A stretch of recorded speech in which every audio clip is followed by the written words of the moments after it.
53 বছরের এই বাংলাদেশে যা কেউ পারেনি তাই করে দেখিয়েছে তারুণ্য। ছাত্র জনতার অভ্যুত্থানে যেন পুনর্জন্ম হয়েছে এই দেশের। যে সংস্কারের ডাক দিয়েছেন শিক্ষার্থীরা, তাতে বিশ্বাস রাখতে চান মানুষ। শফিকুল ইসলাম সবুজের রিপোর্ট, ছবি তুলেছেন মমিনুল ইসলাম মমিন।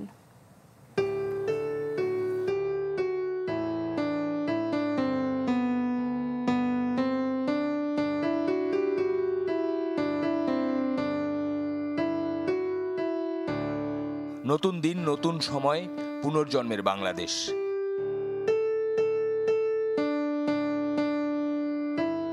রাজনৈতিক নিষ্পেষণে যখন পৃষ্ঠ মানুষের জীবন, যখন উন্নয়নের জোয়ারে মানবিক সমাজ ছিল বিপন্ন, তখন এতদিনের সুপ্ত স্বপ্নটা ফের জ্বলে উঠল স্ফুলিঙ্গের মতো তারুণ্যের অদম্য শক্তিতে।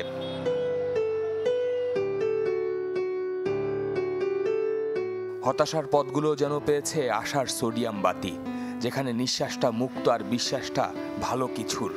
অনেকেই বলছেন পথ জুড়ে হয়তো আইনের শাসনটা নেই, তবে না দেখা অনিয়মের বাড়াবাড়িটাও নেই।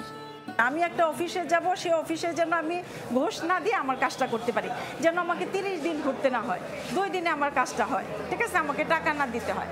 আমি যেমন পুলিশ দেখি যেন আমি ভয় না পাই, আমি স্বাধীনভাবে আমার কলিগের সাথে অফিসে রাস্তায় কথা বলতে পারি। পুলিশের কাছে ধরে 1200 টাকা না হলে কোনোদিন দিয়া উদা দিকে যে আমি কই দিব অসুস্থ, তো মানছে না, অসুস্থ মানি না, টেহা লাগবো, হ্যাঁ টেহা দেওয়ান লাগবো। এখন তো সাদা বালার মধ্যে সালাজি রিস্কা, কোনো দরা মরা নাই, সুন্দর চলছে। এই যে স্বাগত জানানোর যে প্রক্রিয়া, তাদের যুব সমাজের প্রতি বা আমাদের প্রতি যে ভালোবাসা, এইটা আমাদেরকে এনি হাউ ধরে রাখতে হবে।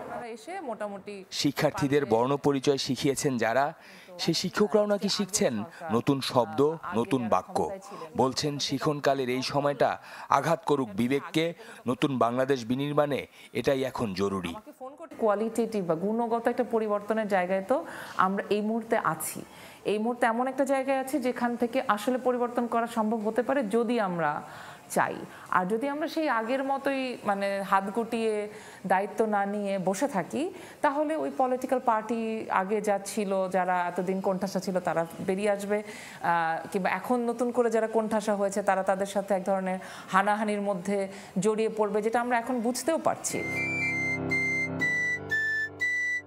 শুরুটা তো হয়েছে, শেষও নিশ্চয়ই হবে।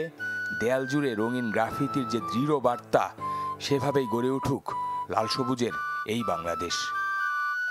শফিকুল ইসলাম সবুজ, চ্যানেল 24, ঢাকা।